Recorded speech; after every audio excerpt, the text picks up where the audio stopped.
ሰደብከኝ እንዳትለኝና አሁን እንኳን 15 ዓመት ነው አልኩት። እንዴት ተስፎ ምን እያልክ ነው አለኝ። እና አይ አሁን እስቲ አስበው የ15 ዓመት ልጅ ሆነ ሲጋራ ማጨስ ከለመድክ ያን ጊዜ ህፃን ነበርክ። ስትስበው ምን እንደሆነ ምናምን አይገባህም። ትንሊል ይችላል፣ ጨዋታ ሊመስል ይችላል። አንተ 15 ዓመት ልጅ ሆነ የ20 እና የ30 ዓመት የ40 ዓመት ሰዎች ሲያጨሱ አይተህ የሆነ ቁም ነገር ቢኖረው ነው ብለህ አስበህ ጀመርከው። ስታደግ ግን ቁም ነገር አለ ሰው እሱም ማመን አለው አለኝ። ታዲያ አእምሮህ አላደገም ማለት እኮ ነው። አሁንም ያው ነው እዛው 15 ዓመት ላይ ያለው ሲጋራ በማጨስ ዙሪያ ገራዛው ነህ ማለት ነው። እንደዛ ነው የሚታሰበው አለኝ። አዎ ትክክለኛው ትምህርት በስንት ዓመት ጀመርኩኝ። ሰው ወደ ፈቅዶ አመለከው አጋንንት። ከዛስ አጋንንት ደግሞ መቼም ቢሆን ምን ውለታ አያውቅም፣ ምህረት አያውቅም። እያመለኩት እንኳን የሎቂጣ ዳግረውለት ስኳር ካነሰው ጨው ካነሰው ወይ ቡናው ላይ የሆነ ነገር ከጎደለበት ድባቅ ነው የሚመታቸው። ምህረት የማያውቅ ውለታ የማያውቅ መንፈስ ነው። እንደዛ እያገለገሉት በምርክክ እየገቡለት እየዘመሩለት አቧራ እያቦነኑለት እንኳን አይምራቸው። መጨረሻ ላይ ፈረሴን ተሰናብቷል ቻው በሏት እያላን ወደ ገደል ይዟቸው የሚሄድ ወደ ባህር ከሰው የሚያወረውራቸው ምድረ ጠንቋዮቹ። የትኛው ጠንቋይ ነው ጻድቅ ሆኖ ሞቶ መንፈሱ የሚያውቅ? እና በዚህ ልክ የጥብቅና መቆም በጣም መርካቶ ተክለ ሃይማኖት ቤተክርስቲያን አገልጋይ የነበሩት ስራ የሆኑ ሰውዬ ልጆች ናቸው። ግልጽ ነው እንዲያው መናገሩ። ሁለት ረጃጅም ልጆች ጸበል ቦታ ሁለቱ የሚያገኟቸው እና ወንድሜን እባክህ መምህር እባክህ ወንድሜን አለችኝ። አይ ወንድምሽ አይሰማም። አሁን እኮ ስለመንፈስ እየመሰከረ ጥበብ እያለ ነው። በቴሌግራም እና በቲክቶክ ላይ ደብተራ ጥበብ ይሄንን አድርግላችሁ ከሚሉት ውስጥ አንዱ ናቸው። የሚገርማችሁ ሁለቱም የሴት ደብተራና የወንድ ደብተራ የአባታቸውን ጥበብ ተምረው ማለት ነው። መጨረሻ ላይ ልጅቷ የእኛን ትምህርት የሚያዳምጡ ልጆች አጋጥመዋት በሽታቸውና ችግራቸው እንከራከራሉ። በሽታም ካለባቸው ቁጥርና ምንም ሳልሰማ እንከራከራሉ። ያለው በሽታ አባት ጓደኛ ያለው በሽታ ቁጥርና አንተ ላይ በኖር ቼክ አድርገኑት እና እንዲህ አይነት ውይይት በጣም ነው የምወደው፣ ደስ ይለኛል። ግን ማንም ሰው ያሸንፈኝ ምናምን ዝም ብሎ ቃት ትቢት እኔ ብዙ ነገር ለማውቀው ልክ አሁን ወንድማችን እንደሚናገረው ሲልካሊ ምናምን ብሎ ያወጣው ልጅ ማለት ነው። ልክ እንደሱ ነው የሚያወራው። በቃ እኔ ብዙ ነገር ነው የማውቀው፣ ብዙ ወይ ሄጃለሁ፣ በጣም ብዙዎች ይፈልጉኛል፣ ብዙ ገንዘብ ነው የምሰራው፣ ላይፌን የምመራው ለዚህ ነው ማለት እኮ ገንዘብ ስለምታገኙበት ማለት አገን መተው የማያገለግሉ አይደለም። መተው የማያገለግሉማ እያገለገለ ነው ብሎ የሚያስቡትም እያገለገሉ አይደለም። ግን የጠፉ ማለት ወጥተው ወደ ዓለም ወጥተው ግን በኃጢአት የወደቁ ማለት ነው እንጂ በጋብቻ ከቤት ከሰበት ትምህርት ቤት የወጡ አሉ። በስራ ምክንያት ያራቁ አሉ። ግን በቤታቸው የሚሰግዱ የሚጸልዩ ደግሞ ይኖራሉ። የጠፉ ማለት ዩኒፎርም ከመልበስ ያራቁ አይደለም። ወይም ደግሞ ሰንበት ትምህርት ቤት ከመምጣት ማታ ማታ መርሃ ግብር ወይ ማነው ጠዋት መርሃ ግብር ማታ ማታ ለመዝሙር ጥናት ለክለሳ እንዳለው ወንድማችን መዝሙር ክለሳ የሚባል ደግሞ አለ። ለዛ የማይመጡትን አይደለም እያልን ያለ ነው። እንጀምር አይደለም ምን ጀምረው ከዲያቆን ሄኖክ ኃይሌ ጥሩ ንግግር ነው። ዲያቆን ሄኖክ ኃይሌ አንድ ያነሳት በጣም አሪፍ ሀሳብ አለች። በዚህ አጋጣሚ በቴሌግራም በጣም ብዙ ሰዎች ስለ አእላፋት ዝማሬ ምን ትላለህ የሚል ሀሳብ እንድሰጥበት ነግሮኛል። ምንም አይደለም ይዘመር። ሰውን ናይት ክለብ ከመሄድ እንዲተርፍ ጭፈራ ቤት ከመሄድ የማይረባ ቦታ ሄዶ ከሚያሳልፍ ብቻ ሳይሆን የግዴታ ቤተክርስቲያን መጥቶ መዘመር ወይም ከሚዘምሩት ጋር ህብረት መፍጠር አለበት። ይሄ የዝማሬ ማህበር እንዲፈርስ የሚፈልጉ ሰዎች ቤተክርስቲያንን ከሚያፈርሱ የሌላ እምነት ተከታዮች ጋር አንድ ናቸው ብዬ ነው የማስበው። ምክንያቱም ቤተክርስቲያን ማለት የሰው አካል የእግዚአብሔር ታቦት ነው። ቤተክርስቲያን ማለት ነው። ቤተክርስቲያን ህንፃ ቤተክርስቲያን ራሷ ቤተክርስቲያን ናት። ታቦት የሚቀመጥባት ወይም ቅዳሴ የሚቀደስባት ክርስቲያኖች የሚሰባሰቡባት ነች። ከዛ ቀጥሎ ደግሞ የክርስቲያኖች ህብረት ማህበር ደግሞ ቤተክርስቲያን ይባላል። ስለዚህ ተበተኑ ማለት ፍረሱ ማለት ነው። ገና ለገና በየገጠሩ በየክፍለ ሀገሩ እየሞቱ ያሉ ወንድምና እህቶቻችን ክርስቲያኖች ስላሉ ይሄኛው ይፍረስ የሚባል ምን አይነት አመለካከት እንደሆነ የማይገባኝም። በጣም የገረመኝ እንዴት ቢያስቡት ነው። የፖለቲካ አጀንዳ ይኖረውም አይኖረውም መዘመር ምንም ማለት አይደለም። መዘመር ነው በቃ። ፖለቲካ አጀንዳ የሚኖረውም አይኖረውም፣ ነጭ ይለበስም ጥቁር የሚለበስም ባንዲራ የሚለበስም ምንም የሚለበስም ብቻ ወጥተህ አንደበትህ ይዘምር። ጨርቁ እኮ ማተር አያደርግም፣ ምንም ነገር አይፈጥርም። ስለዚህ ወጥተው እንዲያውም ህዝቡ ታሪካዊ እንዲሆን ማድረግ አለበት ብዬ አስባለሁ። ታሪካዊ በቃ ልክ እንደ መስቀል፣ እንደ ደመራ፣ እንደ ጥምቀት ዩኔስኮ ላይ የሚመዘገብ እስኪሆን ድረስ መሄድ ያለባቸው። አጀንዳው ምንም ይሁን እየዘመርን አጀንዳውን ከፈለጉ ፈንጂ ወረድ ያርጉት፣ የፈለገ ያርጉት። እየተዘመረ ከሆነ እየዘመርክ ነው የምትሞተው፣ እየዘመርክ ነው የምትሆነው እየዘመርክ ነው። ስለዚህ ምንም ማለት አይደለም። እና ጥምቀት ህዝብ ወጥቶ የሚያከብረው በዓል ነው አይደል? ትንሣኤ ሌሊት ሁላችንም ጧፍና ሻማ ይዘን ከቤተ መቅደስ ወደ ቤታችን፣ ከቤታችን ወደ ቤተ መቅደስ እንመላለሳለን። በዓላትን ምክንያት አድርገን ለምንድን ነው አእላፋት ዝማሬ ላይ የገና ዋዜማ ላይ ይሄ ነገር ይህ አጀንዳ የተነሳው? ምንድነው ችግሩ? ሌላውም ላይ ከተሰባሰብን፣ ደመራው ላይ ከተሰባሰብን እዚህኛው ላይ ምንድነው የሚከለክለን የሚለውም ሀሳብ ይጠይቃሉ። እና እኔ በጣም የገረመኝ በጣም ስለዚህ ገና ለገና ናይት ክለብ ከሚሄድ ምናምን እንደዛ ከሚሄድ ብሎ አይደለም ይሄ ፕሮግራም የሚዘጋጀው። እግዚአብሔርን በዛ ቀን ማመስገን ግዴታችን ስለሆነ ነው። ዓላማውን አቅዶ ጌታ ተወለደ ተብሎ ዳሌና ሽንጥ ማውረግረግ ወይም ደግሞ ላበላብ እስከሚሆን ድረስ መጠጣትና መፈነካከት መስከር አይደለም። ዓላማው ማመስገን ነው። ተወለደ ካልን ዓመተ ምሕረታችን ወይም ደግሞ የምህረት ዓመታችን የመጣበት ቀን ነው ብለን ነው የምናስበው። አዲስ ዓመት ሌላ ነው፣ ዓመተ ምሕረት ሌላ ነው። በነገራችን በኢትዮጵያ ካላንደር አቆጣጠር ዓመተ ምሕረት መሆን ጌታ ይህችን ምድር መጥቶ ምሕረት እንድትሆን ያደረገበትን ቀን ነው የምናስበው። አዲስ ዓመት ደግሞ የዘመናት መፈራረቂያ ነው። በኢትዮጵያ ሁለቱ ለየብቻ ነው የሚታየው። ምክንያቱም አዲስ ዓመት ማክበር የጀመርነው ከጌታ ልደት በፊት ስለሆነ ከኖህ ዘመን ጀምሮ የሚቆጠር አቆጣጠር ስለሆነ እዚህ ጋር ምንም አንልም እና ዲያቆን ሄኖክ ኃይሌ ይበርታ፣ ይጠንክር። የኔ ሀሳብ እንደ አንድ ወንድም፣ እንደ አንድ መምህር፣ እንደ አንድ የቤተ ክርስቲያን አገልጋይ እንዲያውም ቁጥራችን አልፎ አደባባዩ አልፎ እስጢፋኖስ ቤተክርስቲያን ተሻግሮ ከመስቀል አከባበር በላይ እንዲያውም ይሄ ነገር በምን ይቆጨኝ እንደነበር ታውቃላችሁ? የዛሬ ስንት ዓመት 10 ዓመት ደብዳቤ ሁሉ አስገብቼ ነበር ቤተ ክህነት። አንድ ምስኪን የሆነ ሰንበት ተማሪ ደብዳቤ አስገባ ብሎ እነሱም አያነቡትም። በእርግጥ ግን ያን ጊዜ ሰንበት ትምህርት ቤት አገለግል ነበር። ዩቲዩብ ከመጀመሪያ ከ2 ዓመት በፊት ማለት ነው፣ የዛሬ 10 ዓመት እና ምንድን ያስገባሁት ደብዳቤ መስቀል ደመራ ፕሮግራም በሚከበርበት ጊዜ ለምንድን ነው ደመራው እየበራ ዘማሪያን በዋሽንት በክራር በምናምን ልክ ቤተክርስቲያን ወደ ምሕረት ላይ እንደሚደረገው በሞንታርቦ ተደርጎ እስከ ማታ ድረስ የማይዘመርበት ምክንያት ምንድን ነው? ዝም ብሎ ነገሩ ልክ ከተለኮሰ በኋላ ህዝቡ ይበተናል። መንግስት ነው ቶሎ እንዲበተን የሚፈልገው ወይስ ምንድን ነው? የሆነ ያንን መርሃ ግብር የተቆጣጠረው ሌላ አካል አለ ብዬ ደብዳቤ አስገብቼ ከአንድም 3 ጊዜ ነው ደብዳቤ ያስገባሁት። መስቀል በዓል ሲከበር መርሃ ግብሩ ደስ አይልም። ይሄ የሰንበት ተማሪዎቹ ትርኢት ከታየ በኋላ የመንግስት አካላት ንግግር ያደርጋሉ፣ ጳጳሳት ንግግር ያደርጋሉ። ከዛ በኋላ ያለው ደመራው ከተከበረ በኋላ ያለው ከተከበረ በኋላ ያለው ፕሮግራም ቢያንስ 1 ሰዓትና 2 ሰዓት ድምቅ ያለ ፕሮግራም ቢኖረው በጣም ደስ የሚል ነው ብዬ አስባለሁ፣ እንደኔ ማለት ነው። ምንድን ነው መምህር ድምፅ የምትሉኝ? አላበራሁትም። አይሰማም ድምፄ? እሺ ያው ጨመርኩበት።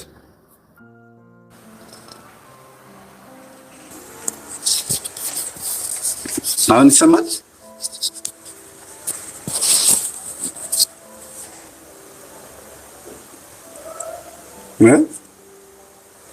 ምን እያላችሁኝ ይሆን? እስቲ ቆይ ማይኩን ቀይሬዋለሁ። እስቲ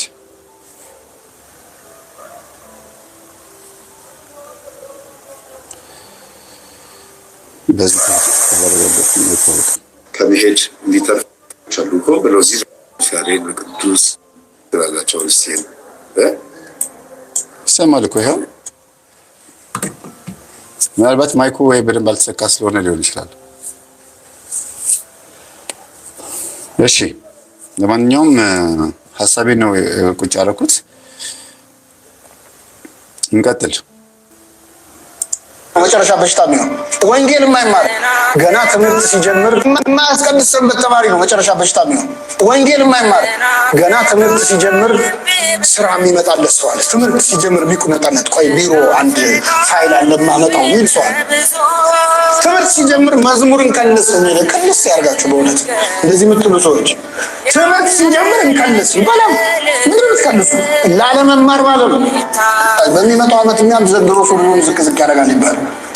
ጸሎትና ትምህርት የጠላ ሰው ነገ መጨረሻ የት እንደሆነ ምን የመሳሰሉ ጸሎቶች እኮ ያሏት ቤተክርስቲያን ነች።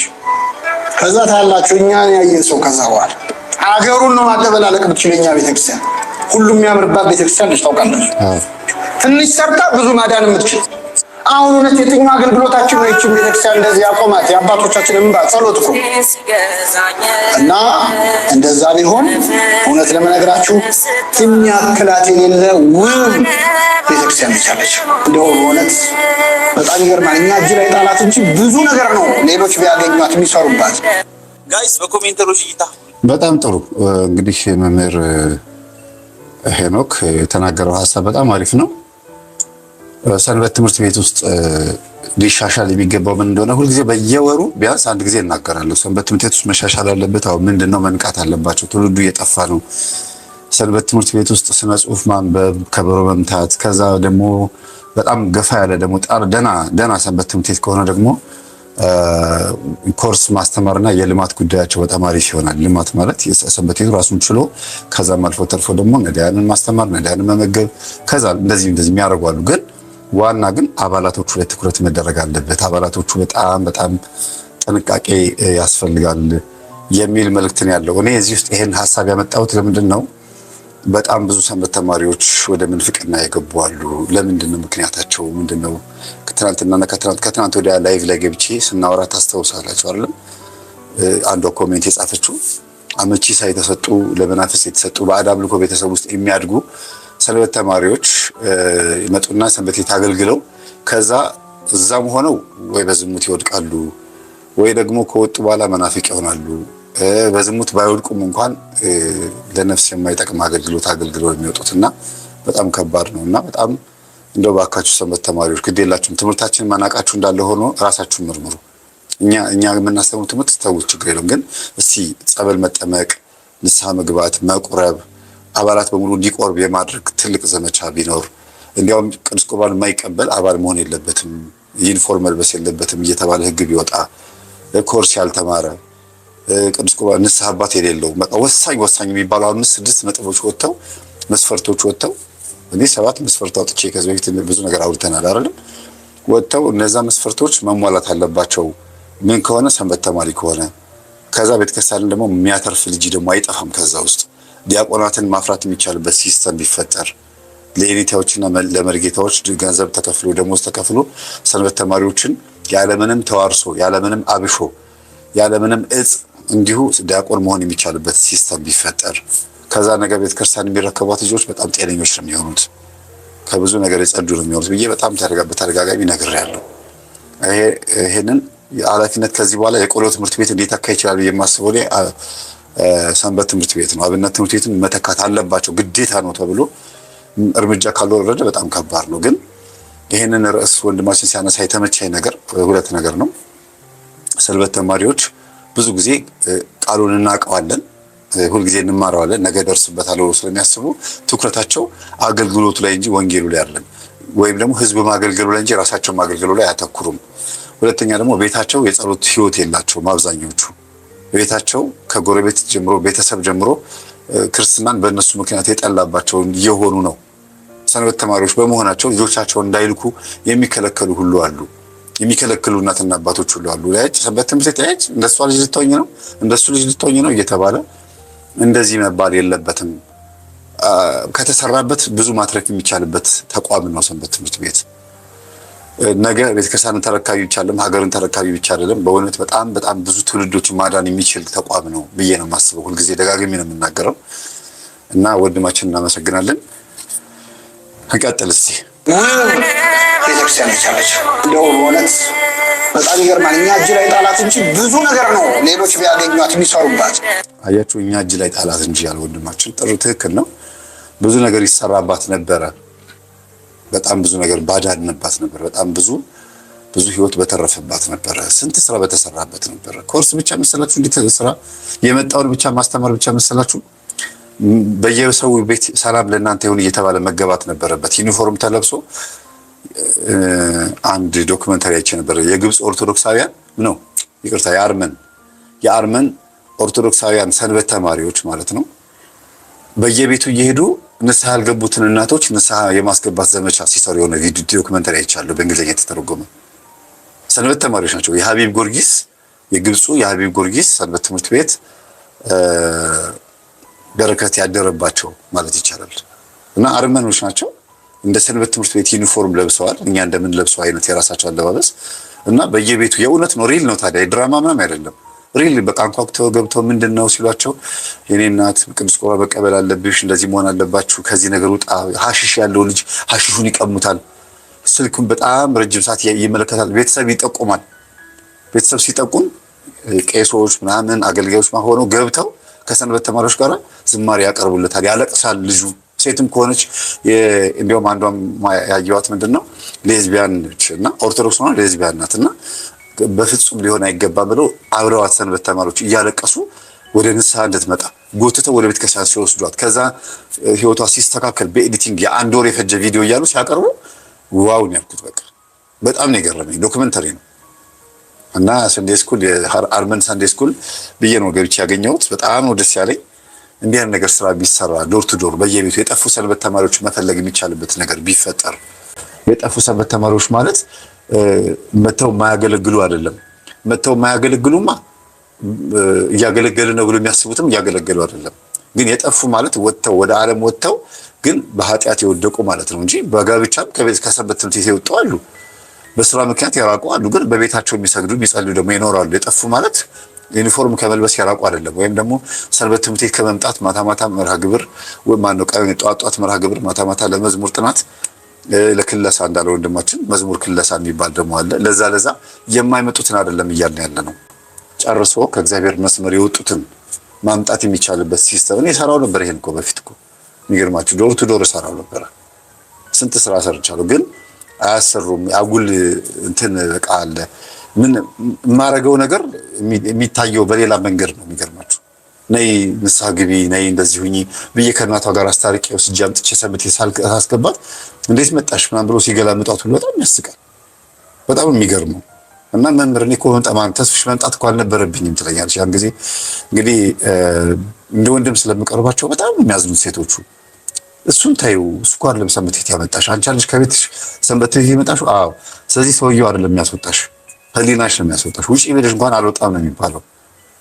ስለዚህ እዚህ ሁኚ ብዬ የማመጣቸው ጊዜ አለ እና በጣም ጥንቃቄ ልናደርግ ይገባል። ሰንበት ቤት ውስጥ ያላችሁ ወይ አልገባችሁ ወይ አላስገባችሁ የሚባል ነገር አለ እና በር ላይ ሆኖ እስቲ መታወቂያሽ እንደሚለው አይነት ጥበቃ አይነት ነገር መታወቂያ ብቻ አይቶ ግቢ ማለት ሲችል ማን ፈልገሽ ነው ለምን ፈልገሽ ነው ቀጠሮ አለሽ አጥብቆ የሚጠይቅ እና ሰንበት ትምህርት ቤት ውስጥ ልክ እንደዛ አይነት ሰው አለ።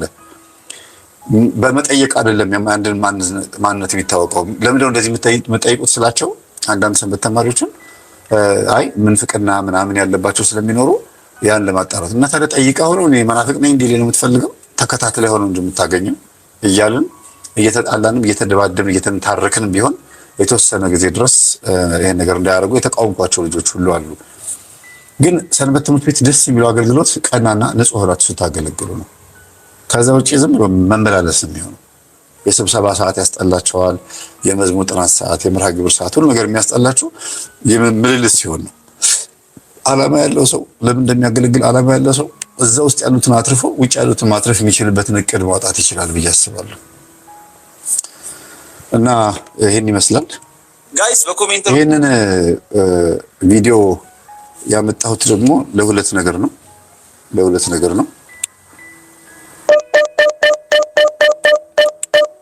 ይሄንን ቪዲዮ ታውቁታላችሁ። ቲክቶክ ላይ ሙስሊም ነው ግን ያመጣው ቪዲዮ በጣም አስተማሪ ቪዲዮ ነው። በጣም ጥሩ ቪዲዮ ነው ያመጣው እና ይሄ ቪዲዮ አብረን እንድናየው እንድንማርበት ነው ያመጣሁት። በዚህ ውስጥ ራሳችንን ስለምናገኘው ነው። እሱ ከጨረሰ በኋላ እኔ ጣል ማድረገው ሐሳብ ይኖረኛል።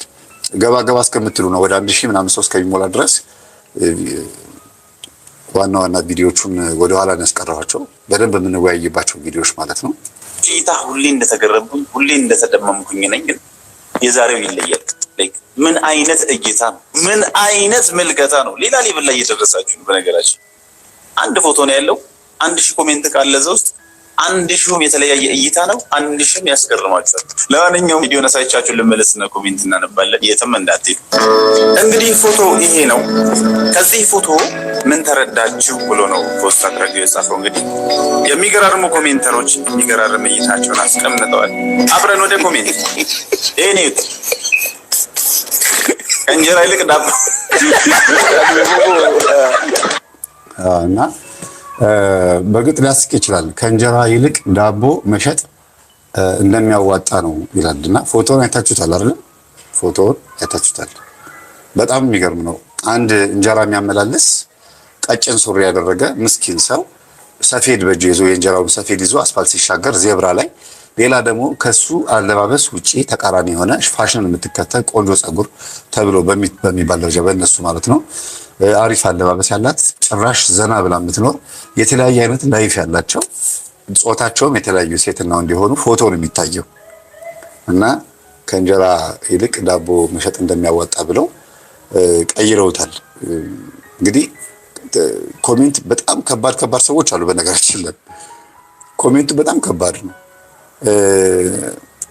ምዕመን ሲባል ወይም ህዝብ ሲባል የሚማር አስተማሪ መምህራንና ምሁራን ወይም ደግሞ አጠቃላይ ትልቅ ቦታ ላይ ያሉ ሰዎች ሲባል ደግሞ ህዝቡን የሚለውጡ የሚያስተምሩ ተደርጎ ብቻ ነው የሚወሰደው አይደል? ግን ኮሜንት ላይ ደግሞ ምን ያህል ህዝብ ምን አይነት እንደሆነ የምትረዱት በኮሜንት ነው። እና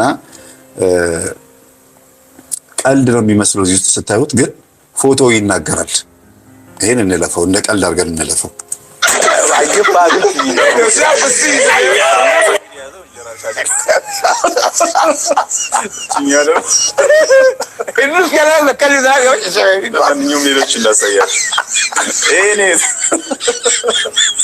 አማርኛ መጻፍ እንደማች ለምን እንደዚህ እንዳለው ገብታችኋል? ኦኬ በዚህ ፎቶ ምን ተረዳችሁ? ስለጻፈ ነው።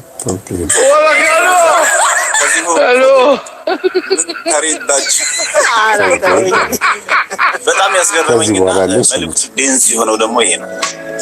አጣህም ነጣህም ሁሉም ይሻገራል። በጣም አሪፍ ነው። የሚገርም አገላለጽ ነው። የሚገርም እይታ ብዬ ያስባል። ሌላኛው በጣም ያስገረመኝ ይሄ ነው። ልክ እንደረገጡት እንደቆሙበት ዜብራ የህይወት መስመርም ለአንዱ ነጭ ለሌላኛው ጥቁር መሆኑን ነው የተረዳሁበት። የሚገርም እይታ አይደል? እንዴ ታዲያ የእውነት እንዴት እንዳያይታችሁታል? ይሄ ራሱ መጉላትና መጉላላት ባለባበሱ እንግዲህ ሁሉ የምታዩት። ሌላኛው በጣም የሚያስገርመው ደግሞ ላሳያችሁ። ህይወት በሱሪ ሲመሰል እሷ የሰፋትን ያህል እሱ እንደጠበበው ነው የተረዳሁበት ብሎ የሚገርም እይታ ነው። ይገርማል።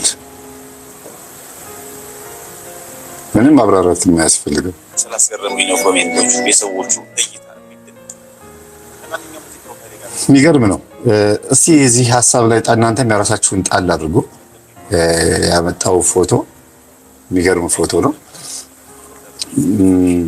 ግን የሚገርማችሁ ሰው በልብሱ ውስጡ ይታወቃል እንዴ? በልብሱ ውስጡ ይታወቃል? እስቲ ንገሩኝ። በልብስ ውስጥ ይታወቃል? አይታወቅም።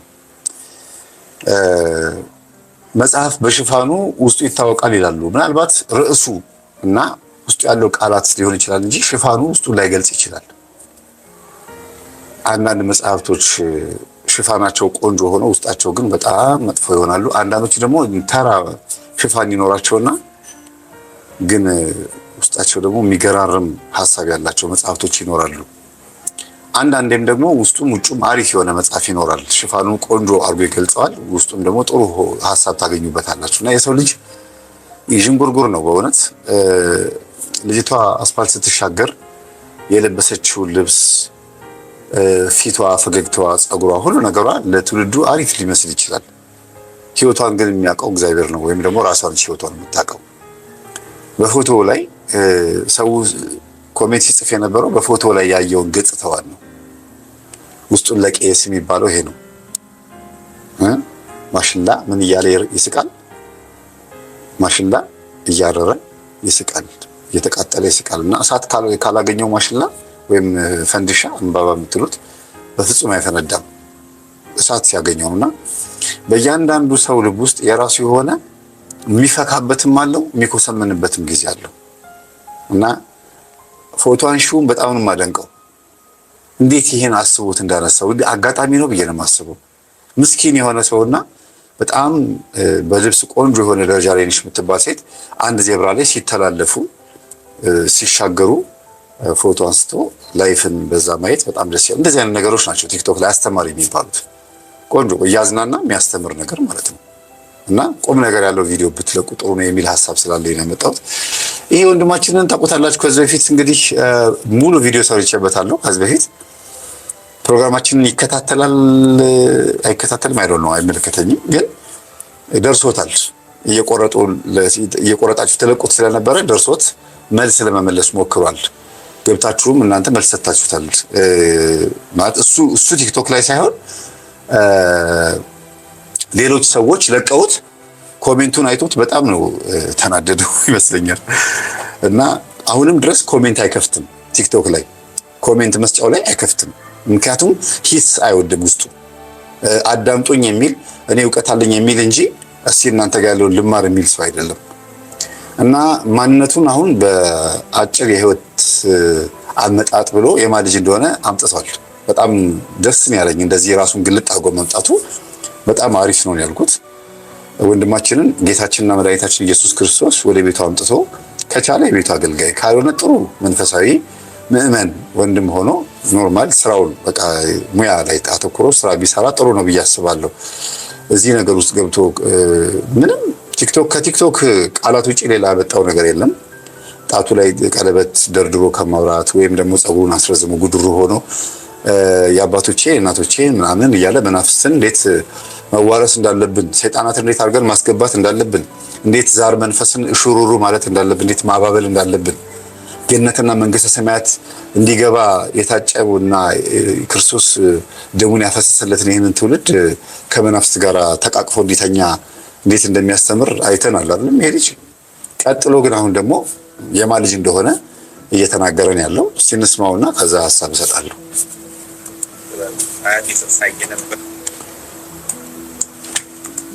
እድሜ 11 ዓመቴ ነው። አንድ ትንሽ ሰዎችን ግር የሚላቸው ነገር አለ እና እሱን ልመልስላችሁ። እንዴት ነው አንተ አስተዳደግ ከተማዊ ነው የሚመስለው፣ ገጽታ ከተማዊ ነው፣ ግን እንዴት ነው ይህንን እውቀት ልታገኝ የቻልከው የሚል ጥያቄ በደንብ እየደረሰኝ ነው። አጠር አድርጌ ለመግለጽ እሞክራለሁ። ተሳስታችኋልም አልተሳሳታችሁም። ለምንድን ነው እንደዚህ ያልኩት? ያልተሳሳታችሁት ገጽታዬ የከተማ መሆኑን ነው። የተሳሳታችሁት ደግሞ አስተዳደጌና የአባቶቼ ልጅ መሆኔን ነው። እንዴት ነው ያደግኩት? እኔ አያቴ ብዙ ነገር ሲሰራ እያየሁ ነው ያደግኩት። ብዙ ጥበቦች የነበሩት ነው። ከዚህ በፊት ገልጬላችኋለሁ። ምናልባት ለአንዳንድ ሰዎች ግልጽ ለማድረግ ነው። ብዙ ጥበብ የነበረው ነው። ዝናብ ሲያዘንብ የነበረ ነው። የአያቴ ቤት ላይ መብረቅ እንዳያርፍ ሲከላከል የነበረ እና ብዙ ነገር ያደርግ የነበረ ነው እና እኔ እሱ ስር ነው ያደግኩት። በጣም ደስ የሚል ሀሳብ ነው ያነሳው አይደል? እንደዚህ ግልጽ የሆነ ነገር ሲናገር ማንነቱን እናውቃለን። የደብተራ ልጅ እንደነበረ፣ የአስማተኛ ልጅ፣ የሟርተኛ ልጅ፣ የድግምት ደጋሚዎች ልጅ እንደነበረ መናገር በጣም ራስን በቃ እንደዚህ ለይቶ መናገር ጥሩ ነው እንጂ ዝም ብሎ የአባቶቻችንን ምናምን ጥበብ ብሎ አቅሎ አባቶች ማን እንደሆኑ ግራ እስኪገባን ድረስ የአቡነ ተክለ ሃይማኖት ነው ወይስ የማን የትኛው አባት ነው? እኛ የአባቶቻችን ካልን የቅዱሳን የጻድቃን የሰማዕታት ልጆች ነን የምንለው አይደለም እንዴ? እሱ ደግሞ አባቶች የሚላቸው እነዚህኞቹን ነው ማለት። ስለዚህ ራሱ እንደዚህ ሲለይ በጣም ደስ ይላል። እንግዲህ በአባቱ እግር ስር ቁጭ ብሎ የተማረ ልጅ ከሆነ አባቱ በደንብ አድርገው አብልተውታል፣ አጠጥተውታል። አንደኛ አብሾ አይጠፋም ለእውቀት ተብሎ አብሾ በደንብ አድርገው አዋርሶታል።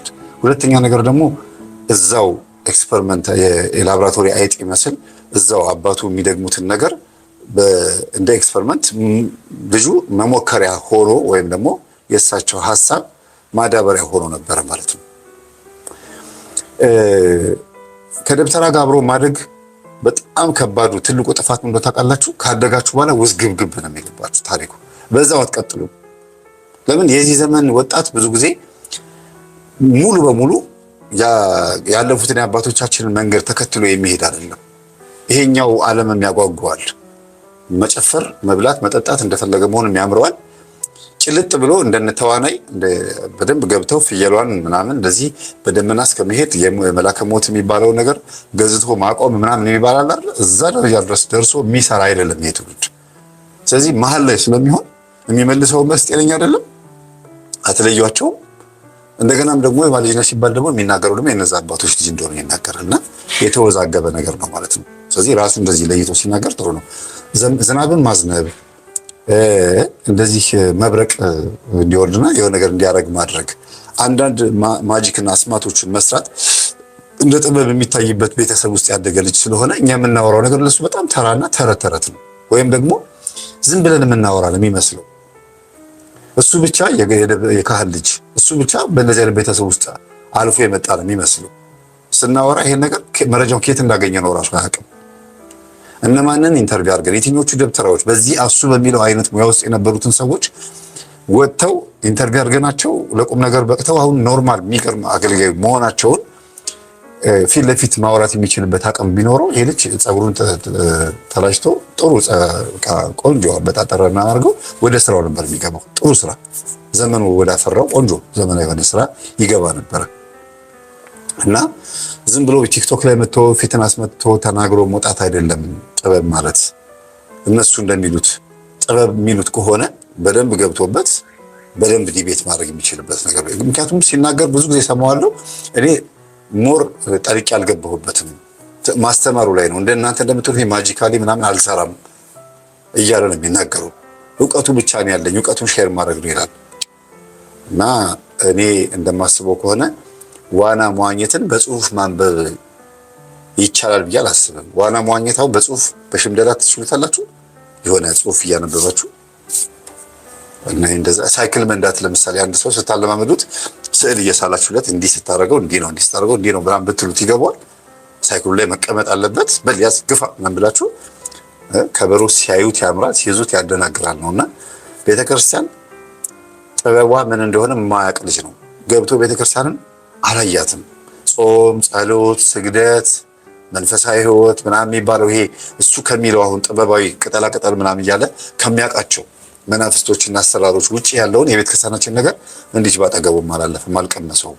ምናልባት ከቄስ ጋር ያደግኩት ብሎ አባቱ ቄስ ወይም ደብተራ እንደሆነ ሊናገር ይችል ይሆናል። ግን እንደዚህ አይነት ህይወት መኖርና እግዚአብሔርን ማግኘት ወይም ትክክለኛውን መንገድ መከተል ይለያያል እና ራሱ እንደዚህ ለይቶ ሲመጣ በጣም ደስ ይላል።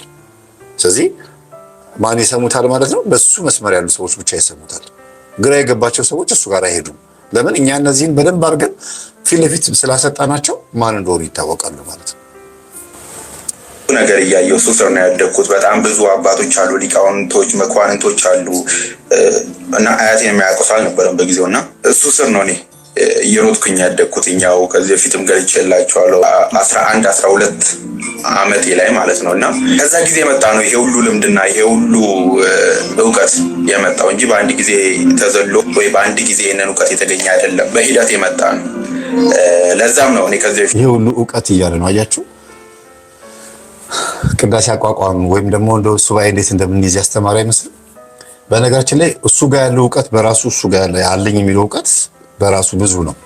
ለምን? የመናፍስትን አሰራር ዛሩን ቃልቻውን ምናምን ቤት ውስጥ የሚካድሙ የእናቶቻችንን መንፈስ እንዴት አድርጎ ትሪት ማድረግ እንደሚቻል ማወቅ በራሱ እሱ ባለበት አቅም በጣም ብዙ ብሎ የሚያስበው። እንደገና ደግሞ ቅጠላቅጠሉን ደግሞ በሌላ ሳይድ ደግሞ ኮከብ ቆጠራው ቅጠላቅጠሉ መስብ አጋንንትን እንዴት እንደሚሳብ ምናምን እንዴት ዛር መንፈስን ማረጋጋት እንደሚቻል በሽታ እንዳያመጣ እንዳይተናኮላቸው የሚያስፈልገውን ነገር ገብሩለት ብሎ ማስተማር በጣም ብዙ ትምህርት ነው። በጣም ይገርማል። እና ሰው እንዳይታመም ደግሞ ለመንፈሱ የሚገባው ነገር አድርጉለት፣ ይሄ ይደረግልኝ ሲል እሺ ብሎ አድርጉለት ብሎ ማለት ትምህርት ነው።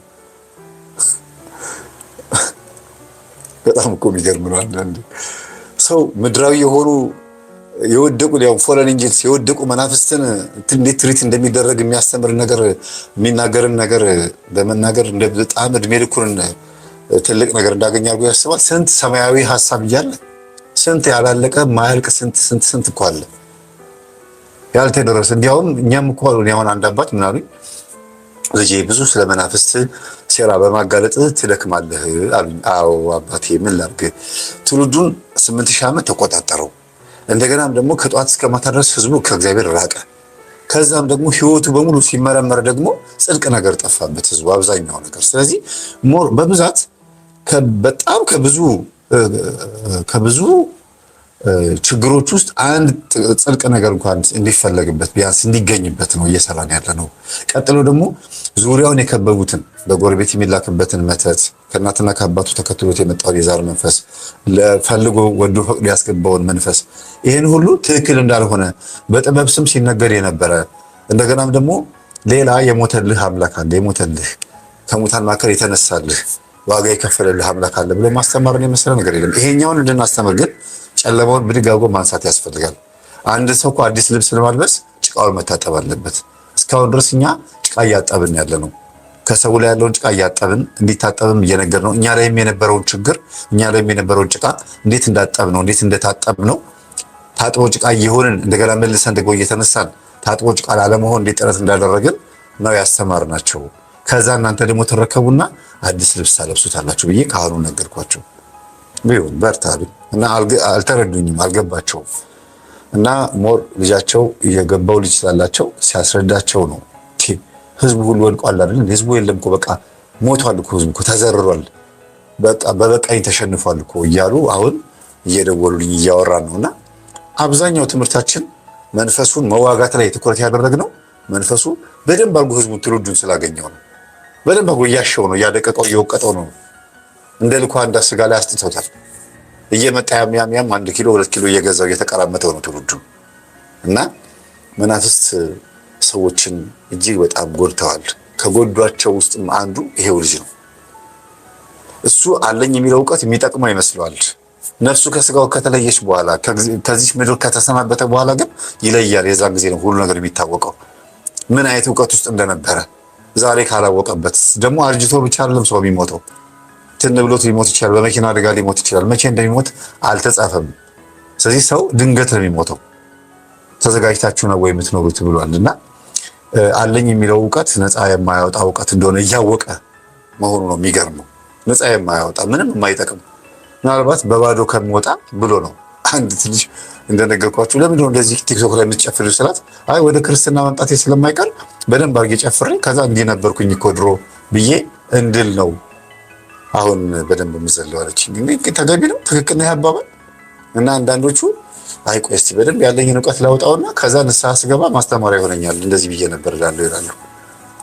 እና እንደው ማገዶ ባንጨርስ በመሀል የሚያጋጥመን ስለማይታወቅ ንስሐ ብንገባ ጥሩ ነው ብዬ አስባለሁ። እንደነገርኳችሁ አያቴን ያውቁ ስለነበር ያው እሱ በህይወት ካለፈ በኋላ እሱ ጋር የመጡ አባቶች የነበሩት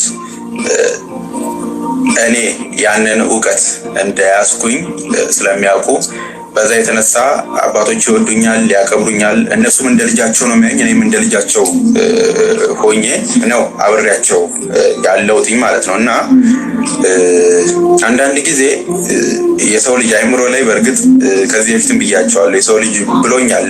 አንድ ሰውም እንዲህ ብሎኝ ነበረ፣ ያለህ እውቀትና ይሄ አካላዊ ገጽታ አይገናኝም ምናምን ብሎ ነበር። ልክ ነው። አካላዊ ገጽታዬ የከተማ ልጅ እንደመሆኔ፣ ነገር ግን በዚህ በጥበባዊ እውቀቱ ከመጣን ግን በጣም ጥግ ድረስ ሄጃለሁ ማለት አያችሁ አይደለ? ጥግ ድረስ ሄጃለሁ ነው የሚለው። እንግዲህ የሱ እውቀት ጥግ የት እንደሆነ ባናውቀውም እዚህ ጋር ነው የሚታየን ጥግ ይሄ ነው። ቲክቶክ ላይ መጥቶ ከማውራት ውጭ ሌላ ምን የሚያመጣው ነገር የለም። ውስጡን ሰዎች አርግልኝ የሚሉትን ምትሃታዊ በሆነ መንገድ አስማታዊ አጋንንታዊ በሆነ መንገድ አርጎላቸው ሊሆን ይችላል። እሱ ነው ጥበብ የሚለው። እኔ ደግሞ ጠባብነት እለዋለሁ። ጸጉርህ ደግሞ ምንም ዘመናዊነት አይደለም፣ እንዲያውም ዘመናዊነትን አያሳይም። ጸጉርህ ጉድሩ ነው። ወሰንገላ የሚባል መንፈስ ወይም ቃልቻዎች ሰዎች እንዲያደርጉት የሚታዘዙት አይነት አለባበስ ነው ያልከው። ታዞ ተገዶ ነው የሚያደርገው እንጂ ፈልጎት አይደለም ያደረገው። እርግጠኛ ነኝ የከተማ ልጅ አይደለም። አሁን ራስ ተፈሪያን ወይም ዱርዬዎች ምናምን ሲያደርጉት አይታችሁ የእነዛ ሰዎች ልጆች ስለሆኑ ነው። ራስ ተፈሪያንም ወደው አይደለም ወሰንገላ የሚባል መንፈስ ያድሮባቸው ነው። ጃማይካዎች ማለት ነው። ኢትዮጵያ ውስጥ ሻሸመኔም ያሉት የትም ይሁን እዛው ጃማይካ ሀገርም ያሉት ይሁን ቃልቻዎችም ጉድሮ ጸጉራቸው እንደዚህ አድርገው እንደዚህ ቅቤ እየተቀቡ ምናምን እንደዚህ ጥልቅልቅ አድርገው የሚሉት ያው ጉድሮ። በዛ ምክንያት ነው እነዚህ ሁሉ እውቀቶች እኔ ጋር ሊገኙ የቻሉት እና አንዳንድ ጊዜ ሀገራችን እንጂ በአንድ ጊዜ ተዘሎ ወይ በአንድ ጊዜ ጥያቄ በደንብ እየደረሰኝ ነው። አጠር አድርጌ ለመግለጽ ሞክራለሁ። ተሳስታችኋልም አልተሳሳታችሁም። ለምንድን ነው እንደዚህ ያልኩት? ያልተሳሳታችሁት ገጽታዬ የከተማ መሆኑን ነው። የተሳሳታችሁት ደግሞ አስተዳደጌና የአባቶቼ ልጅ መሆኔን ነው። እንዴት ነው ያደግኩት? እኔ አያቴ ብዙ ነገር ሲሰራ እያየሁ ነው ያደግኩት። ብዙ ጥበቦች የነበሩት ነው። ከዚህ በፊት ገልጬላችኋለሁ። ምናልባት ለአንዳንድ ሰዎች ግልጽ ለማድረግ ነው። ብዙ ጥበብ የነበረው ነው። ዝናብ ሲያዘንብ የነበረ ነው። የአያቴ ቤት ትንሽ ላይት ስለበዛበት ነው ላይ መብረቅ እንዳያርፍ ሲከላከል የነበረ እና ብዙ ነገር ያደርግ የነበረ ነው እና እኔ እሱ ስር ነው ያደግኩት። ብዙ ነገር እያየሁ እሱ ስር ነው ያደግኩት። በጣም ብዙ አባቶች አሉ፣ ሊቃውንቶች፣ መኳንንቶች አሉ እና አያቴን የሚያውቀው ሰው አልነበረም በጊዜው እና እሱ ስር ነው እኔ እየሮጥኩኝ ያደግኩት። እኛው ከዚህ በፊትም ገልጬላችኋለሁ 11 12 ዓመቴ ላይ ማለት ነው እና ከዛ ጊዜ የመጣ ነው ይሄ ሁሉ ልምድና ይሄ ሁሉ እውቀት የመጣው እንጂ በአንድ ጊዜ ተዘሎ ወይ በአንድ ጊዜ ይሄንን እውቀት የተገኘ አይደለም። በሂደት የመጣ ነው። ለዛም ነው እኔ ከዚህ በፊት እንደነገርኳችሁ አያቴን ያውቁ ስለነበር ያው እሱ በህይወት ካለፈ በኋላ እሱ ጋር የመጡ አባቶች የነበሩት እኔ ያንን እውቀት እንደያዝኩኝ ስለሚያውቁ በዛ የተነሳ አባቶች ይወዱኛል፣ ያከብሩኛል። እነሱም እንደ ልጃቸው ነው የሚያዩኝ፣ እኔም እንደ ልጃቸው ሆኜ ነው አብሬያቸው ያለሁትኝ ማለት ነው እና አንዳንድ ጊዜ የሰው ልጅ አይምሮ ላይ በእርግጥ ከዚህ በፊትም ብያቸዋለሁ፣ የሰው ልጅ ብሎኛል። አንድ ሰውም እንዲህ ብሎኝ ነበረ፣ ያለህ እውቀትና ይሄ አካላዊ ገጽታ አይገናኝም ምናምን ብሎ ነበር። ልክ ነው።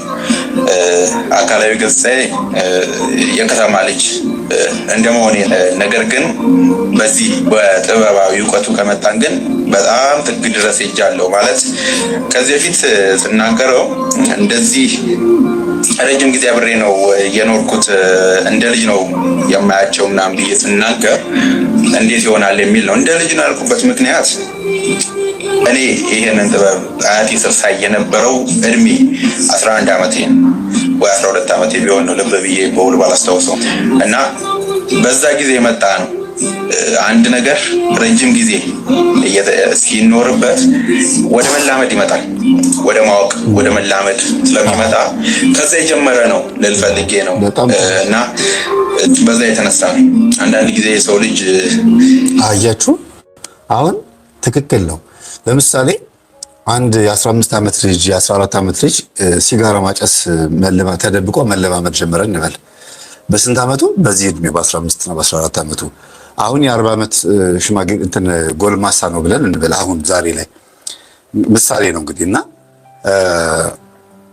ሲጋራውን የጀመረው ገና ለገና በ15 ዓመቱ ስለሆነ ዛሬም ሲጋራው እንግዲህ ተመቀጠል አለበት ማለት ነው። ሲጋራ ጎጂ እንደሆነ የማያውቅበት እድሜ ላይ ነው የጀመረው። አሁን ግን ትልቅ ነው፣ ማገናዘብ ይችላል። ያን ጊዜ እኮ ልጅ ሆኜ ሳላስበው ለመድኩት፣ ከዛ ሳምባዬ ለመደው።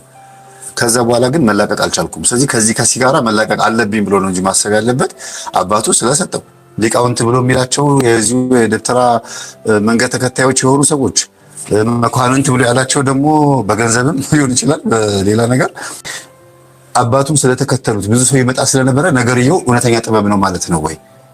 ጠንቋይ ቤት ሰው ስለመጣ ጠንቋዩ ትክክል ነው ማለት ነው? ቃልቻ አጠገብ ሰዎች ስለተሰበሰቡ ቃልቻው እውነተኛ ነው ማለት ነው? የተፈለገ ሰው በሙሉ እውነተኛ ነው ማለት ነው እንዴ?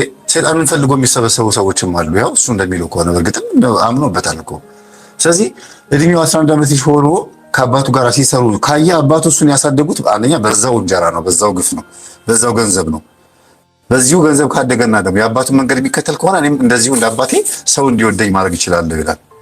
ሰው እንዲከተለኝ፣ ሰው እንዲያምነኝ፣ ሰው እንዲሰግድልኝ ማድረግ እችላለሁ ወይ? ይማራል ማለት ነው። ያየው ያደግኩት ነው፣ ተላመድኩት ነው ያለው። ማንን? አስማቱን ድግምቱንና መንፈሱን ተላመደ። ጓደኞቹ ሆኑ ማለት ነው። እንዴት ነው ከዚህ መንፈስ አሁን እኛ ተላቀቅስ ነው የሚላቀቀው? እንደው እግዚአብሔር ተአምር አውርዶ ጭንቅላት ውስጥ የሆነ ነገር ከፍቶለት ካልሆነ በስተቀር። ስለዚህ እንደ ጥበብ የሚያየው ምኑን ነው ማለት ነው? አባቱ ጋር ብዙ ሰዎች መጥተው የሚፈልጉትን ያንን አስማትና ድግምት ነው ማለት ነው። ስለዚህ አይድረስ ነው፣ በእርግጥ አይድረስ ነው። ከልጅነት ጀምሮ እኔ አንድ ሰው ሲጋራ በዚህች ቃላት አስጥየዋለሁ። ስንት ዓመት ላይ ሆነ ሲጋራ ጀመርክ ስለው 15 ዓመቴ ላይ አለኝ። አሁን ስንት ዓመት ነው? 50 ዓመቴ ነው። እና 50 ዓመት ነው እርግጠኛ ነው ግን አትመስልም ስለው ጊዜ ያው በቤተሰባችን እንደዚህ ነን አለኝ። ከዛ በጨዋታ ቀስ እያሉ ግን ይቅርታና እንደው ሰደብከኝ እንዳትለኝና አሁንም እንኳን 15 ዓመት ነው አልኩት። እንዴት ተስፎ ምን እያልክ ነው አለኝ። እና አይ አሁን እስቲ አስበው የ15 ዓመት ልጅ ሆነ ሲጋራ ማጨስ ከለመድክ ያን ጊዜ ህፃን ነበርክ። ስትስበው ምን እንደሆነ ምናምን አይገባህም። ትንሪል ይችላል፣ ጨዋታ ሊመስል ይችላል። አንተ 15 ዓመት ልጅ ሆነ የ20 እና የ30 ዓመት የ40 ዓመት ሰዎች ሲያጨሱ አይተህ የሆነ ቁም ነገር ቢኖረው ነው ብለህ አስበህ ጀመርከው። ስታድግ ግን ቁም ነገር አለው ስለው እሱም ምን አለው አለኝ። ታዲያ አይምሮህ አላደገም ማለት እኮ ነው። አሁንም ያው ነው፣ እዛው 15 ዓመት ላይ ያለው ሲጋራ በማጨስ ዙሪያ ገና እዛው ነህ ማለት ነው አልኩት። እንደዛ ነው የሚታሰበው አለኝ። አዎ በስንት ዓመት ጀመርኩኝ ይሄ ነገር። ስጀምረው እንዴት ነበረ? እንደ ሙድ እንደ ጓደኝነት እንዴት ነው እንደ ፋሽን ነበር የጀመርኩት። አሁንስ እንዴት ነኝ ብሎ ማሰብ ያስፈልጋል። እና ይሄም ልጅ ልክ እንደዛ ነው። አባቱ ጋር ልጅ ሆኖ ጀመረ። ከዛስ እንዴት ነው የሚቀጥለው? አባቱ እንደሚያዙት አሁንስ አባቱ እንደሚያዙት ነው። በራሱ መንገድ ሄዶበታል። ለምን ሲባል ቢያንስ እሱ ጋር ያለው ሐሳብ ምን እንደሆነ ኮሜንት በመዝጋቱ ብቻ ማየት ትችላላችሁ። ሰዎች ኮሜንት እንዲጽፉለት አለመፈለጉ፣ ዲቤት አለመፈለጉ፣ ከሰዎች ሲወያዩት ልክ አይደለም እንደሚሉት ያውቃል። አጋንንት መጎተት ትክክል እንዳልሆነ ያውቃል። ስለዚህ እያወቀ ነው ደግሞ ደፍሮ በኮንፊደንስ ቲክቶክ ላይ መውጣት እኮ ነው የሚገርመው። በጣም እኮ የሚገርመው እና ለመላእክትና ለቅዱሳን ለድንግል ማርያም ለነሱ እንኳን ጥብቅና አይቆምም አይደለም ለሰይጣን። ገባችሁ? ጥብቅና መቆም ያለባችን ለነፍሳችን ነው። በቃ ነፍሳችን ለማዳን ነው። እንዴት ሰው ለሰይጣን በዚህ ልክ ጥብቅና ይቆማል? በጣም ነው የገረመኝ። ለድንግል ማርያም ለመላእክት ለቅዱስ ሚካኤል ቅዱስ ሚካኤልን ሰዎች ሲሰድቡ አይቼ አይደለም መልስ መመልስለት፣ ከተጠየቁ ነው መመልስለት። ሲሰድቡት ካየው ምንድን ነው የምለው? ምንም አድርገህ እግዚአብሔር ልቦና ይስጥ ብዬ ነው ዝም የምለው። ሚካኤል ማን ነው ብሎ ከጠየቀኝ ግን መልስለታለሁ። ገባችሁ አይደለ? ሰማያዊ አካል ለሆኑት ፍጥረታት ያን ያክል እንደዚህ ጥብቅና መቆም ያው ለወደቀና ለተዋረደ በየአመዱና በየተራው ለሚልከሰከስ መንፈስ እንዳይገለኝና እንዳይቀስፈኝ ብሎ አልጋ ቆራኛ ስለሆኑ ብቻ ሰይጣንን ያምልኩት ከዛ ይተዋቸዋል ብሎ ማስተማር በጣም ነውር ነው። እግዚአብሔር ይምራል ብሎ ማስተማር ነው። መላእክት ይጠብቃሉ፣ ያማልዳሉ። ንስሐ ከገባህ ትድናለህ፣ ብትታመምም ችግር የለውም፣ ከርተው ሙት፣ ከዛ ነፍስ በገነት ለዘላለም ትኖራለች ነው የሚባለው። ትክክለኛው ትምህርት ያ ነው። ለምን ሰው ወዶ ፈቅዶ አመለከው አይደል አጋንንትን። ከዛስ አጋንንት ደግሞ መቼም ቢሆን ምን ውለታ አያውቅም፣ ምህረት አያውቅም። እያመለኩት እንኳን የኑቂጣ ጋግረውለት ስኳር ካነሰው ጨው ካነሰው ወይ ቡናው ላይ የሆነ ነገር ከጎደለበት ድባቅ ነው የሚመታቸው። ምህረት የማያውቅ ውለታ የማያውቅ መንፈስ ነው። እንደዛ እያገለገሉት በእንብርክክ እየገቡለት እየዘመሩለት አቧራ እያቦነኑለት እንኳን አይምራቸውም። መጨረሻ ላይ ፈረሴን ተሰናብቷት ቻው በሏት እያላን ወደ ገደል ይዟቸው የሚሄደው ወደ ባህር ከፍቅ ላይ የሚወረውራቸው ምድረ ጠንቋዮቹ። በየትኛው ጠንቋይ ነው ጻድቅ ሆኖ ሞቶ መንኩሶ የሚያውቅ? እና በዚህ ልክ ጥብቅና መቆም በጣም ከባድ ነው። ይጨርስ እስቲ እንስማው። እውቀት ከምጠብቀውና ከምታስበው በላይ ሊሆን ይችላል። እኔ በጣም ከምልህ በላይ ብዙ አይነት ጥበባዊ እውቀቶች አሉኝ ነኝ። ያ ማለት አንድ ጥበብ ሲባል ለምሳሌ አንተ የማታውቀውን ከአንተው ላይ ለአንተው መፍትሄ ማስየት ማለት ነው። በዛ ነገር ላይ እኔ አሁን ላይ ከመስራቱ ወይ እዛ ጥበቡን ከማወቅ አልፌ ነገሮቹ እንዴት ነው የሚሰሩት ወደሚለው ነው ወደ እንትኑ እየገባሁኝ ያለሁት። ለምን ረጅም ጊዜ ነው እዚህ ላይ የኖርኩትኝ ያደግኩበት ማለት ይቻላል። እና በዛ ምክንያት የመጣ እውቀት ስለሆነ በዛ ምክንያት ነው እነዚህ ሁሉ እውቀቶች እኔ ጋር ሊገኙ የቻሉት። እና ምንም ኦርቶዶክሳዊ ክርስቲያናዊ ወይም ደግሞ ቢያንስ ምሁራዊ ዶክተር ያነበበ እንኳን አንባቢያዊ እንትን አንደበት ላይ የለውም። አውቃለሁ እንዲያውም የማያውቀው ሰው ሆኖ የምታውቁት እንደዚህ በማለቱ ነው። ብዙ ጥበብ አለኝ፣ ብዙ እውቀት አለኝ፣ ብዙ አይባልም። በቃ በፍጹም አይባልም። በፍጹም አይደለም። ይሄ ኩሰቱ የጽድቁ ራሱ አባቶቻችን እኔ አላቅም እኔ ባዶ ነኝ እያሉ ግን ይኖራሉ፣ ያኗኑራሉ፣ ሰዎችን ያድናሉ፣ ይፈውሳሉ። እና ይሄ የትዕቢት መንፈስ እንደሆነ የምታውቁት በዚህ ነው። ዲያብሎስ ከሰማይ የወደቀው ነው በትዕቢት ምድር ላይ መጥቶስ ማርያም ላይ ማረፍ የፈለገው ሰው ላይ ለምን? ያንኑ ትዕቢቱን ለማጋባት አስተውላችሁ ከሆነ በመላእክት ጸብ ጊዜ መላእክቶች ከሳጥናኤል ጋር ሲጣሉ ራዕየ ዮሐንስ ምዕራፍ 12 ላይ እንዳለው ዘንዶ በሰማይ ስፍራ አልተገኘለትም፣ ሚካኤልና መላእክቱ ከዘንዶ ጋር ተዋጉ፣ ወደ ምድር ወደቀ ካለ በኋላ በምክንያት ወደቀ ነው የሚለው፣ በትዕቢቱ ምክንያት። ይህንን ቅዱስ ጳውሎስም ኢየሱስ ክርስቶስም ተናግሯል። በመታበዩ ምክንያት ሰይጣን እንደ መብረቅ ከሰማይ ሲወድቅ አየሁት፣ ስለናንተ ለመነኝ፣ እንደ ስንዴ ሊያበጥራችሁ ለመነኝ ነው የሚለው። የሚለምን ነው። አያችሁ፣ ምን የሚለምነው? እንደ ስንዴ ሊያበጥረን በደንብ አድርጎ ሊገርፍ ነው የሚለምነው። እና ወንድማችን ደግሞ ምን እያለ ነው? እግዚአብሔር ነፍሱን ይማረው። ስጋው እንኳን ኦልሬዲ በቃ የማይሰማ ነው። ህሊናው አይምሮ እዚህ ጋር አሁን ያለው ነገር አይሰማም። ነፍሱን ግን ይማረው። ልክ ቅዱስ ጳውሎስ እንደተናገረው ነፍሱ እንድትድን ስጋውን ለሰይጣን እንዲሰጥ ወስኛለሁ እንዳለው እኛም እንደዛ ነው የምንለው። ጸበልተኛ ሆኖ እርግጠኛ ነኝ አሁን ይሄ ሰው ጸበል ለመጠመቅ ቢመጣ ቢሞክር እንትን ቢል በጣም ኃይለኛ በሰንሰለት ቢታሰር እንኳን ሰንሰለት የሚበጥስ መንፈስ ነው የሆነው ብዬ ነው የማስበው። ለምን? ወዶ ፈቅዶ ነው የሚያወራለት። በደንብ ወዶት ፈቅዶት የጠራዋለ እና እኔ ሊቅ ነኝ እኔ እንደዚህ ነኝ ሲል ዲያብሎስ መጀመሪያ ያንን ሐሳቡን ይዞ ስለወረደ አዳምና ሔዋን ምን አላቸው? ያ እግዚአብሔር እኮ አትብሉት ያላችሁ ዕፀ በለስ ሆነ እንደሱ አምላክ እንዳትሆኑበት ነው ብሎ እንዲበሉትና እንዲሰናከሉ አደረገ። በሉት ያን ዕፀ በለስ። ከዛስ አይናቸው ተገለጠ ይላል። የትኛው አይናቸው?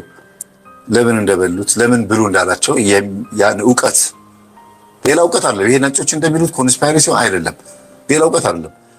ሰይጣን ያዋራቸው እንደነበረ በእባብ ውስጥ ሰይጣን እንደነበረ ያን ዕውቀት ነው ያወቁት። እንደገናም ደግሞ ራቆታቸውን እንደሆኑ አወቁ። እየተታለሉ እንደነበር አላወቁም ነበረ ነው ነገሩ። የዛ ጊዜ አይናቸው ተገለጠ። ከዛ ኀፍረቱን ብልቱን በበለስ ቅጠል ሸፈነ ነው የሚለው። ምን አምጥቶ አስቀመጠባቸው በልባቸው ላይ? እኔም ከእግዚአብሔር እኩል እሆናለሁ፣ እኔም ዕውቀት አለኝ፣ ይሄንን ፍሬ ብበላ እኔም እንደ አምላክ እሆናለሁ ለካ የሚለው ትዕቢት ይዞት የወረደውን ትዕቢት እኔ ነኝ የፈጠርኳችሁ የሚለውን መላእክትን የፈጠርኳችሁ እኔ ነኝ ብሎ ያለበትን ትዕቢቱን አምጥቶ የሰው ልብ ላይ ያሳረጸው። አሁንስ ዛሬ እናቶቻችን ላይ ምንድነው እያለ ያለው? መንፈሱ ዛሩ ወንድማችን ላይ እንዳለው አይነት ዛሩ ማለት ነው። ምንድነው እያለ ያለው? አምልኩኝ፣ ስገዱልኝ እያለ አይደለ በሰው እየመጣ የሚንበረከክለት። በቃ እኮ ነው ሐሳቡ እኮ ያ ነው። ሁሉም ሀገር ላይ ይውት ሲጎ በመላው ዓለም ላይ ከጥግ እስከ ጥግ ሰይጣን ምንድነው የሚፈልገው? እንዲሰገድለት እንዲደመጥ ነው የሚፈልገው። ስማ እንዲባል አይፈልግም። ለምን? ሰውን መስማት የሚችልበት ጆሮ የለውም። ለዚህ ነው ኮሜንት የሚያጠፋው ይሄ ልጅ። እንዲህ አይነት መንፈስ ስለሆነ ውስጡ ያለው ሰውን ከሰማ ሰይጣን ገነት አይገባ። ምን ያደርግለታል? ሰውን ለምን ይሰማል? ሰውን ከሰማ ይታሰራል፣ ይቃጠላል። ሰውን መስማት ሳይሆን ያለብኝ ሰውን እንዲሰማኝ ነው ማድረግ ያለብኝ ነው የሚለው ሰይጣን። ትልቁ ነገር ይሄ ነው እንድታስሩ ፈልገው። ሰይጣን ሰዎችን መስማት አይችልምም አይፈልግምም። መስማት የሚችልበት ጸጋው ተወስዶበታል። እንዴት ነው ታዲያ ሰይጣን የማያንበረክከው? ሰዎችን እያንበረከከ ያለው በዚህ ምክንያት እኮ ነው። አድምጡኝ ነው የሚለው። ግን እንዲያደምጡት ስለሚፈልግ መጀመሪያ ምን ያደርጋል? የሰማ ይመስላል። እንዲያደምጡት ስለሚፈልግ እሺ እናንተ ከተናገራችሁ በኋላ ደግሞ እኔ ልናገር ይላል። ከዛ እሱ ሲናገር ጸጥ ለጥ ያደርጋቸዋል። ማጂክ ያሳያቸዋል። አስማት ምትሃት ያሳያቸዋል። ሰው ደጋግሜ እንደምነግራችሁ ቆይ ይሄን ላስቀምጠውና ይሄን ደርስበታለን። ይሄ የሃይላንድ ዕቃ ነው እና በእጄ ብድግስ አደረገው ብድግ ይላል። በቃ ኖርማል ነው። ግን በእጄ ራሱ ብድግ ሲል ስታዩት፣ አሁን እንደዚህ ብድግ ሲል ስታዩት የምትሉት አይደለ? እስካሁን እጄ አልታየም። እጄ ከስር አለ አይደለ? አልታየም። እጄ እስከሚታይበት ሰዓት ድረስ ያለው ምን ብድግ ነው የሚያደርገው? የሆነ ነገር ከፍ እያደረገው ነው አይደለ? ነው የምትሉት። ምንድነው ከፍ የሚያደርገው ነው የምትሉት? ይሄን እጄን ከስራ ያለው እጄን እንደ አጋንንት ወሰዱትና የሆነ ዕቃ አየር ላይ ሲንሳፈፍ ምንድነው ያንሳፈፈው ብሎ ሰው መመራመር ይወዳል። ተመራምሮም አይደርስበትም። ጠንቋይ ግን ዕቃውን አየር ላይ ማንሳፈፍ ይችላል። ማንን አግዞት? ሰይጣን አግዞት። ስለዚህ ሰው በራሱ አይደለም አንድ ዕቃ የሚያንሳፈው አይደለም። ጠንቋዮች በቤተ ክርስቲያን እንኳን ራሱ የሚያጠምቁ የሚፈውሱ ሰዎችን የሚያድኑ ሰዎች ራሱ ጸጋው ካንተ ስላልሆነ እንዳትመካ ነው የሚባሉት። ጸጋው ካንተ አይደለም እኔ እኮ እንዲያረኩ እንዳትል። ሙሴ ራሱ ከድንጋይ ውሃ በማፍለቁ ተቀጣ። ተስፋይቱን ምድር አታያትም ተባለ። እኔ ነኝ ከድንጋይ ውሃ አፍልቄ የሰጠኋችሁ ሲል እግዚአብሔር እዛ ጋር ቀጥ አደረገው። ተስፋይቱን ምድር አታያትም እዚሁ ትሰናበታለህ ተብሎ ሙሴ አረፈ። ኢያሱና ካሌብን ሾማቸውና እነሱ ይዘዋቸው ገቡ ነው የሚለው። ጸጋ አለኝ ምንም ችግር የለውም። ጸጋ አለኝ እግዚአብሔር ይሄን ጸጋ ሰጠኝ ምንም ችግር የለውም። ግን እኔ ይሄን አረኩላችሁ ብሎ መታበይና በዛ ጸጋ ሰውን በመፈወሳቸው ሰውን በማዳናቸው ከታበዩ አንደኛ ጸጋው ይነጠቃሉ። ሁለተኛ ነገር ደግሞ አወዳደቃቸው መጥፎ ነው የሚሆነው። አይደለም በኃጢአቱ በዚህ በአጋንንቱ ቀርቶ በጽድቁ። በአጋንንቱ ስትመጡ ደግሞ ጠንቋዩ በውስጥ በኩል ያለውን ሰይጣን ይረሳዋል። ደብተራውም ይረሳውና ሰው ፊት በቃ በጣም ሌላ ነገር ውስጥ ይገባል። ማታ ግን ይገናኛሉ። ማን ይሄን እንዳደረገለት ያውቃል። ከዛ እሱ ደግሞ በተራው ደግሞ ባህሪያ ነው። ሰዎች እሱ ጋር በተው ሲሰግዱለት ሰይጣን ይቀናል። በል ደግሞ አንተ ለኔ ትንበረከካለህ ይለዋል። ከዛ ደግሞ ማታ ሄዶ መስዋዕት ያቀርባል፣ ይሄዳል፣ ይሰግዳል፣ ያወራሉ፣ ይለፈልፋሉ። ይሄን አድርግ ይለዋል፣ ሴት ድፈር ይለዋል፣ ደም አፍስ ይለዋል። ስንት ጉድ እኮ ነው የምንሰማው እኮ። የማያወራን ይሄ ልጅ የማይነግረን ብዙ ነገር አለ። ይነግረን የማይፈልገው ከባድ ነገር አለ። ስለዚህ በአንድም በሌላ መንገድ ሰይጣን ውለታ አያውቅም። እንስማ እስቲ። አንዳንድ ጊዜ ሀገራችን እንኳን ጠንቅቀን አናውቅም።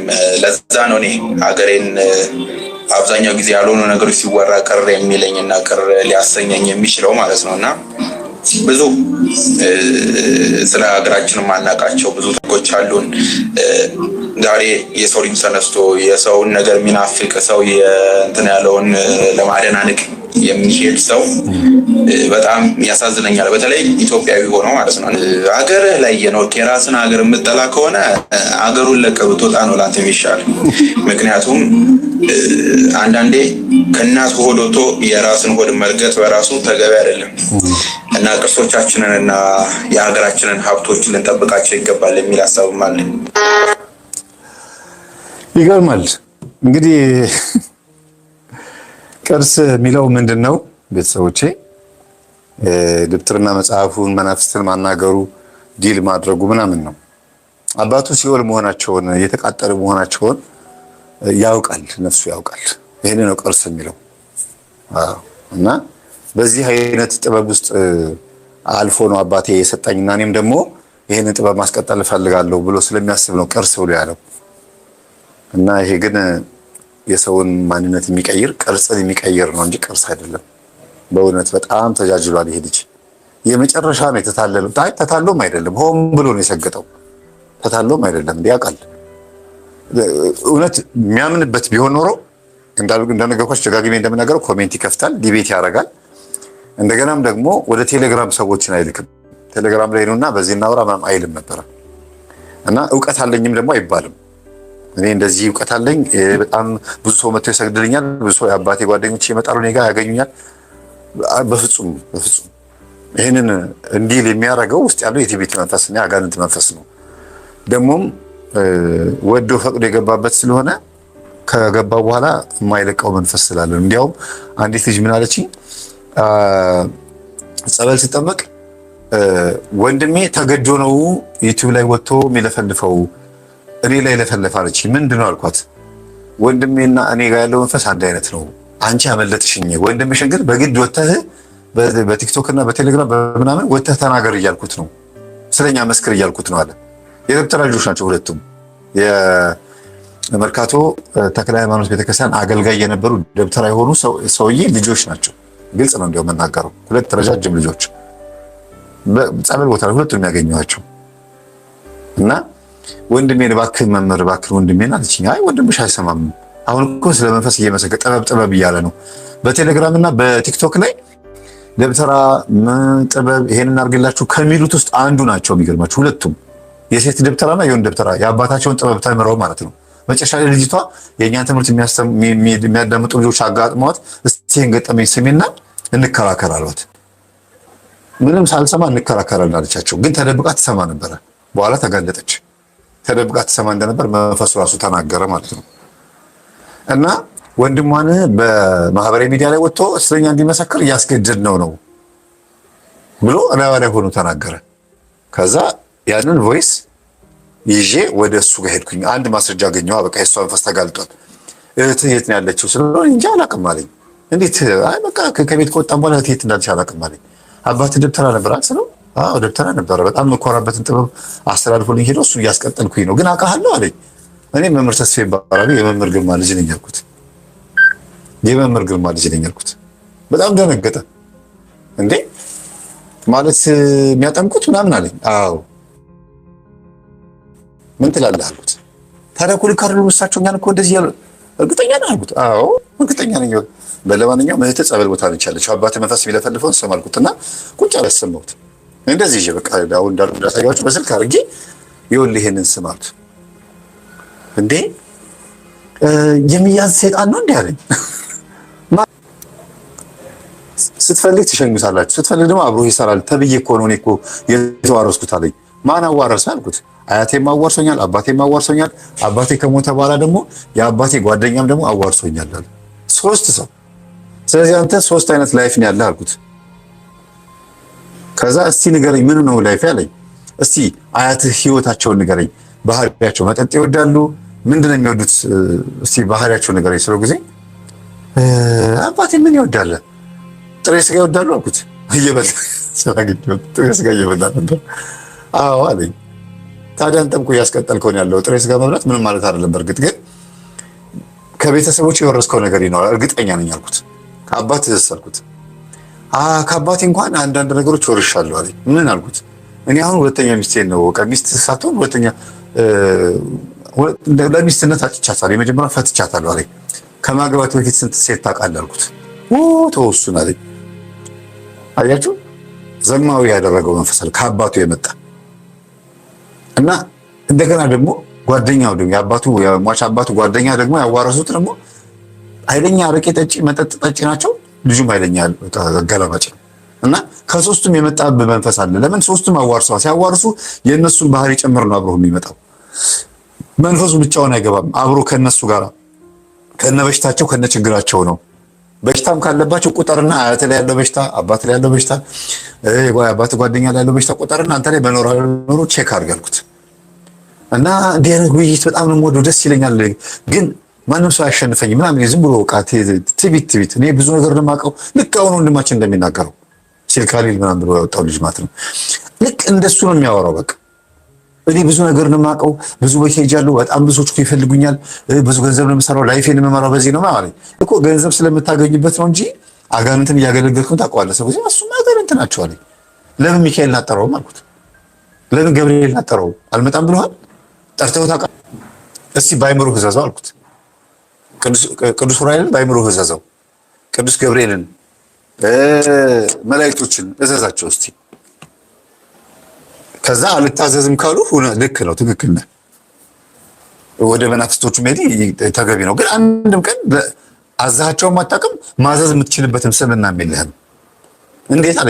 መጾም፣ መጸለይ፣ መስገድ፣ ኦርቶዶክሳዊ ስርዓት መያዝ፣ የዋህ መሆን፣ ከዛ ደግሞ ቅዱስ ቁርባን መቀበል፣ ጸበል መጠመቅ፣ እንደዚህ ጥሩ ክርስቲያን ሆነ ታውቃለህ። ስለ ጊዜ እኔ እሱን ነገር ጭራሽ አላውቀውም ማለት እንደፈለኩ ነው የምበላው። ዛሬ ለምሳሌ ምን እየበላህ ነው አልኩት። ዓርብ ቀን ነበረ።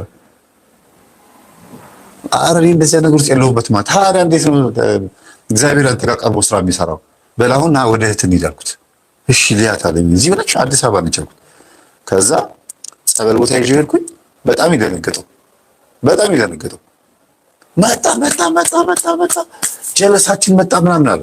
ከዛ የፈታት ሚስቱን በምን እንደፈታት ነገረው። ለዋላ ያለው መንፈስ ልጅቷ ላይ አሁን የያዛት ሴት ደግሞ እንደማታዋጣው ገንዘቡን ፈልጋ እንደመጣች እንደገናም ደግሞ እሱ ራሱ ደግሞ በእጁ ሰው እንደሞተ በስተት ምክንያት ሰው እንደገደለ ገሎ ሳይሆን እሱ እንትን ያላቸው ሰዎች በእጅ ሰው ሞቷል። ከዛ ደውሎ ሲያጣራ እውነት ነው ሞቷል ተባለ። እንዲያውም ስልኩን ይዘውት ሁሉ ከዛ በኋላ በመደወሉ ስልኩ ጠፍቶባቸው ነበረ እናስራለን እንገላለን ሁሉ አሉት እሱ ለማጣራት ሲደውል።